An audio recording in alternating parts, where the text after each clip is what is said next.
I want to touch on some things here regarding the intelligence services of the United States and how long were they monitoring Osama bin Laden and Al Qaeda uh, in the United States. Now, I'm not going to talk about abroad foreign intelligence services. I just want to concentrate on the CIA, the NSA, and the FBI. Now, if we're to believe the intelligence services, take that with a grain of salt, we're to believe that they didn't have the necessary information to prevent the attacks of September 11, 2001. Well, I don't think that's going to be the case. I think that they had a ton of metadata regarding the CIA and the NSA, and the FBI was left out of the loop. Although the FBI basically did cover up for certain agencies like the Saudis after 9/11 in regards to additional hijackings and the protection of the Saudi royal family, which still goes on today. But the Central Intelligence Agency, who basically gave open-ended testimony to the 9/11 Commission and Joint House Inquiry, didn't tell the whole truth and nothing but the truth in both committees. In February of 1991, the CIA started monitoring bin Laden while he was living in Khartoum, Sudan, when he moved there in the summer of 91. This is the earliest records that we have regarding a domestic intelligence service basically monitoring bin Laden. Now, why would they monitor bin Laden up until this point? Because up until this point, Al Qaeda basically wasn't a group established yet. They were in the middle of getting established, but they weren't an international terrorist organization. All we knew about bin Laden was that he was a young Saudi who came from a powerful bin Laden family background, who was also involved with the family's business called the Saudi bin Laden Group. He was also a graduate of King Fahd Mosque in Saudi Arabia and graduated with an electrical engineering degree. Now, one case officer named Billy Waugh, who was an independent contractor working for the CIA, in which he moved to Khartoum to begin spying on bin Laden. Now, Billy Waugh has a reputation, a very legendary background. He was involved with the capture of a notorious terrorist called Carlos Jackal in Northern Africa a couple of years prior to spying on bin Laden. So that's the reason why they decided to use Billy Waugh to monitor bin Laden. Now, the Associated Press would report that Waugh played like a typecast role as an aging American fitness enthusiast who would regularly jog past bin Laden's home. And he said he would often come face to face with bin Laden and his bodyguards, but that, he would just wave. And the bin Laden and the group in Sudan basically knew that there was Americans, but they didn't know it was the CIA or anything like that, living in Khartoum. But Billy Waugh would later recall that while he was keeping track of bin Laden in the Sudan, that the CIA chief of station in Khartoum told him that one of the targets was a wealthy financier, and that's the reason why they were monitoring him, and that he may be a possible financier and supporter of a group called Al Qaeda.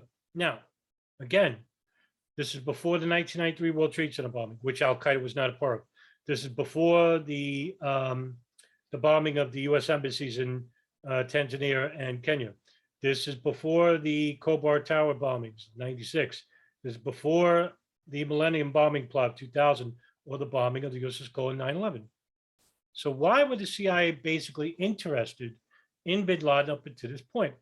Well, bin Laden basically was thrown out of Saudi Arabia because he wanted to use his Mujahideen Arab fighters to fight against the invading Ba'athist army in Iraq.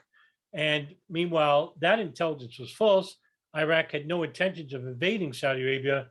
They just wanted to dispel the Kuwaiti government from liquidating the oil fields in which they claimed, Iraq claimed, Kuwait was siphoning by building underground pipes and siphoning oil. That was one of the reasons anyway. Nevertheless, bin Laden basically thought that the Ba'athist army was invading the kingdom. And the kingdom basically, were horrified that this young Saudi bin Laden, who had no military background at all, besides fighting in the front lines every once in a while. And what he was known for was using his father's construction business and building up military huts, building ditches for the fighters along the front lines in Afghanistan near the Paktia province and in Kabul. And what happened was that when they basically said no to bin Laden, they did fear that they would use his group to conduct terrorist operations inside the country. So they house arrested bin Laden and took away his passport and froze his assets. But according to Lawrence Wright, there was a deal made, Peter Bergen, there was a deal made between the Saudi intelligence arm, the General Intelligence Directorate, led by Prince Turki bin Faisal, who met with bin Laden and said that they would unfreeze his assets and give back his passport if he relocated to another country, and that country was Sudan. Now, how did the CIA become involved? Did the Saudis mention bin Laden to the CIA so that they'd begun operations? That's just speculation. We don't know.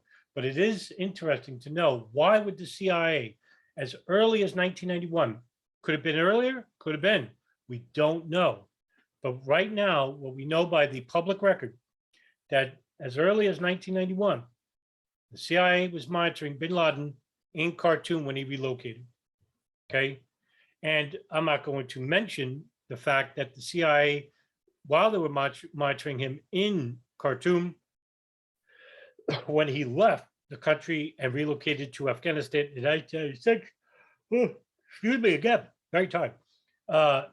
When he relocated to Afghanistan in 96, they never stopped monitoring him. So they were monitoring in Afghanistan from a distance. Now, what they wanted, the CIA, was basically surround the training camps like Al Farouk, Tanak Farms. What they wanted to do was surround these farms with intelligence posts.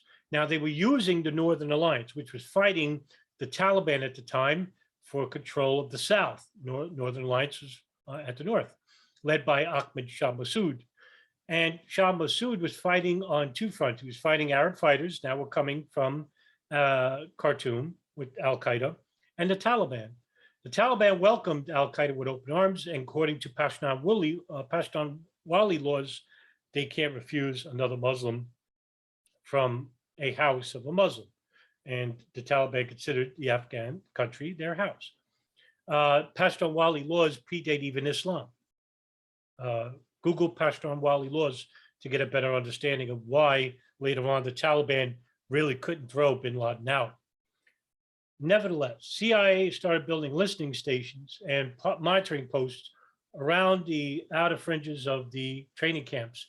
Now, according to what I found out from a former detainee in Guantanamo, Mohammed Aoud Slahi, thanks to Richard Cox, that according to Slahi, in an interview with Jordan Peterson, he said that Slahi said that they knew the CIA was in Afghanistan, in some of those camps.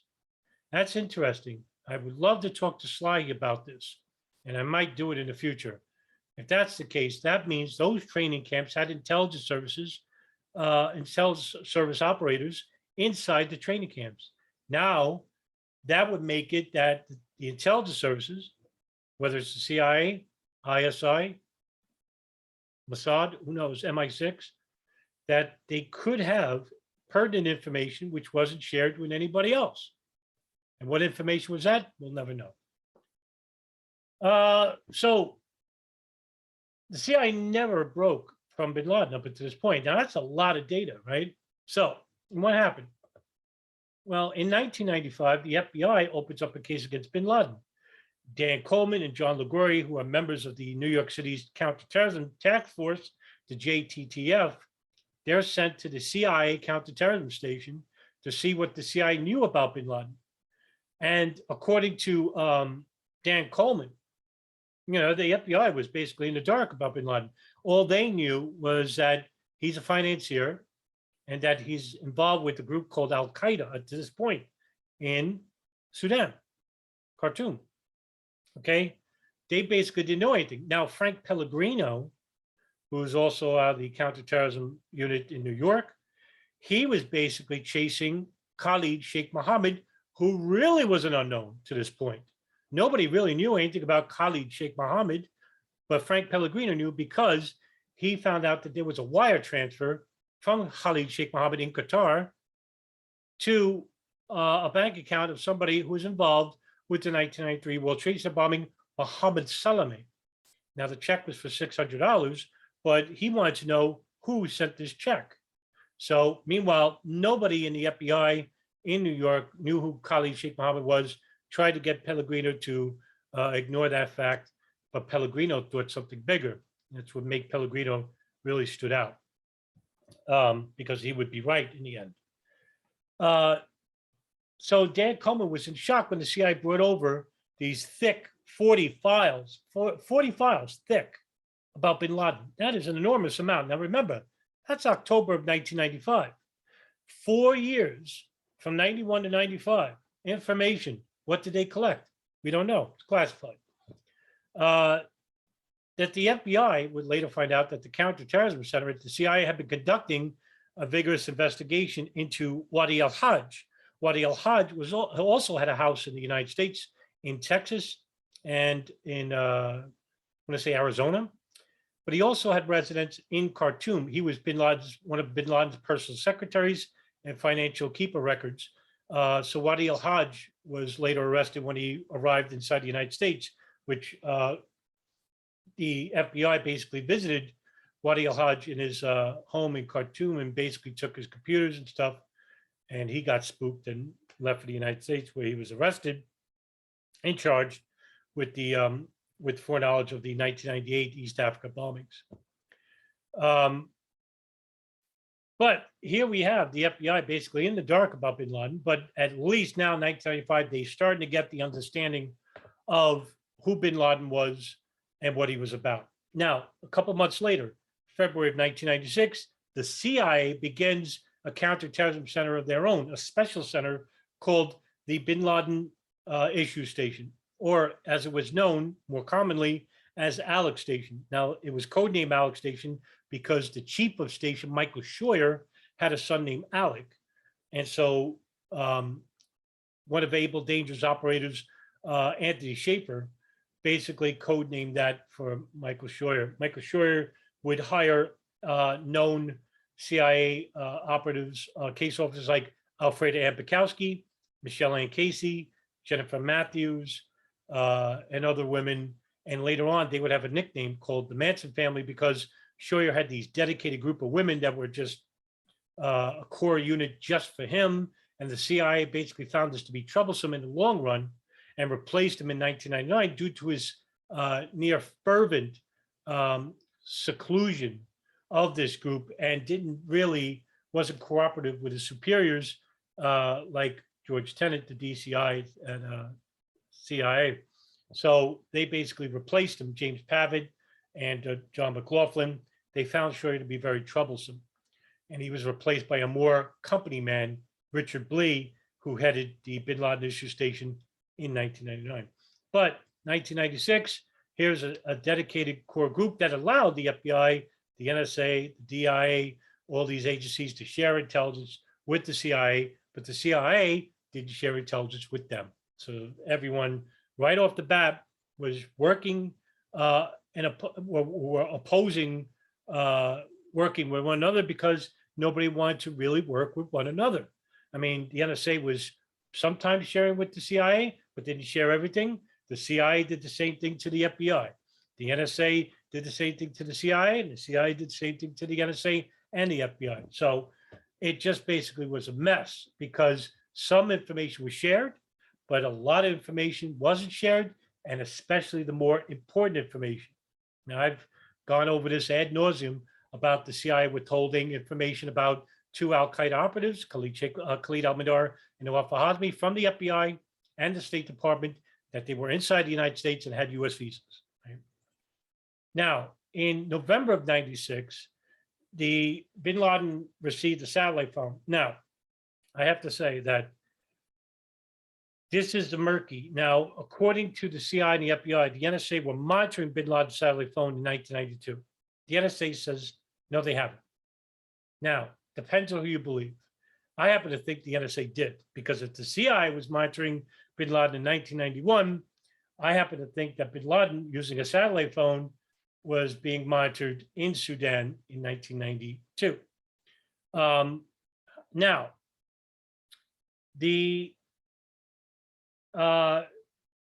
I want to talk about this, is really important, because if the NSA started monitoring bin Laden's satellite phone as early as 1992, that they would have much more metadata. Regardless, according to the public record, we know in 1996 that bin Laden received a satellite phone from Khalid al-Fawaz, who got it from Ziad Khalil, which was an Inmarsat phone. It's not an encrypted phone. So the NSA, the FBI were basically involving in an operation separate of bin Laden, of Ziad Khalil, who is linked to Hamas. So they were following him, monitoring him. They knew that he bought this phone.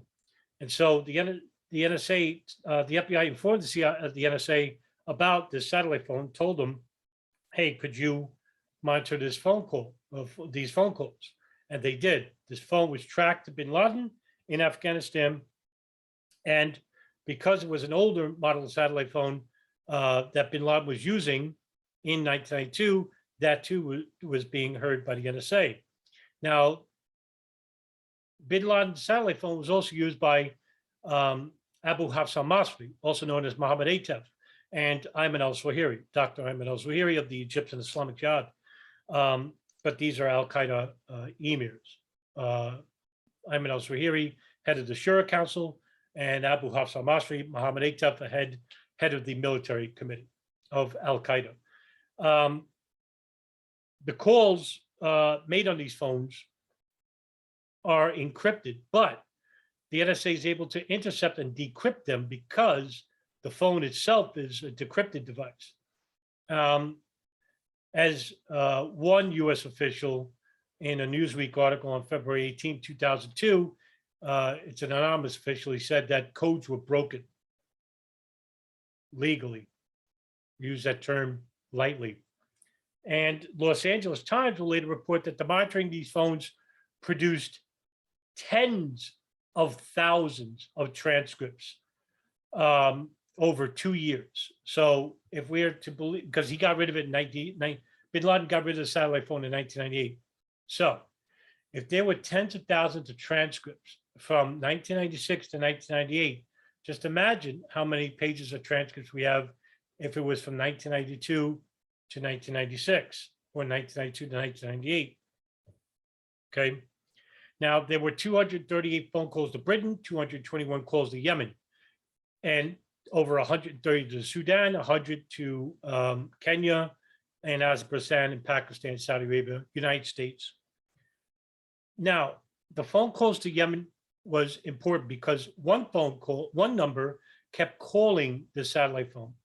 And this was located in a house in Sana'a, Yemen. Again, I've mentioned this ad nauseum before, so I'm not going to really get into it much, but it belonged to an individual named Ahmed al-Hada, who was an associate of bin Laden from their days of the Afghan-Soviet War in 1979, 1980.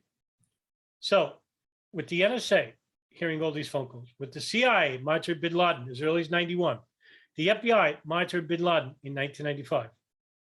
You have three agencies, just these three, inside the United States, domestic agencies, collecting data on bin Laden and Al Qaeda. Hardly any of these agencies shared information with one another. And if they did, it was minuscule information. The more important information was kept from each other. So they weren't working together honestly. So what agency knew more than the other? Well, I would submit to you that the NSA would probably know more than the CIA, and the CIA would know more than the FBI. Why do I say that? Because the NSA were listening to bin Laden's satellite phone. From that satellite phone, they knew about a house in Yemen. They started listening to the phone calls in Yemen from 1996 to 2001. That's for the public record. Okay. Now, we're to believe the CIA and the FBI. The NSA were monitoring bin Laden's satellite phones from 1992 to 1998. Okay. The CIA were monitoring bin Laden using human intelligence, not signals intelligence. Okay. Where he was going, the operatives that were around him, doing human intelligence from 1991 to, let's just say, before 9/11. The FBI basically were trying to do human intelligence because they don't do much in the way of signals intelligence, but they were being stonewalled by, say, ambassadors of Yemen, Barbara Bodine, in the US's coal bombing, the CIA basically not sharing information with the FBI. And need I even remind you, I don't want to forget, the DI also had a signals intelligence operation, which was codenamed Able Danger, the Defense Intelligence Agency. And I spoke about this ad nauseum. I've interviewed two people that were interviewed with Able Danger, Eric Kleinsmith and Anthony Schaefer, in which they collected data, classified and declassified, about terrorist operatives living inside the United States. So you have four domestic agencies. And the CIA basically told the DI when they were running Able Danger program that the CIA wasn't going to work with them because they considered them a threat. Threat to who? Isn't everybody supposed to be on the same page? So the NSA would be the agency that people need to pressure. Now, the 9/11 Truth Movement, unfortunately, doesn't care about the investigations of these agencies because a good percentage of the 9/11 Truth Movement doesn't believe in hijackers. They don't believe in hijacked planes. So these agencies and these operatives that were involved in it, not sharing information, which allowed for the 9/11 attacks to happen, go ignored by them. They'd rather talk about Ground Zero. They'd rather talk about CGI planes. They'd rather talk about drones, which were being operated by Dov Zakheim, like through an Atari joystick in the basement of his house. Ridiculous, I know. But these are the issues we need to concentrate. What type of data did the NSA collect over those long years? What information did the CIA have pre-9/11? And why did they intentionally withhold information from the Department of Justice? What about the FBI? Why were they not informed about Khalid al-Mihdhar and Nawaf al-Hazmi inside the United States?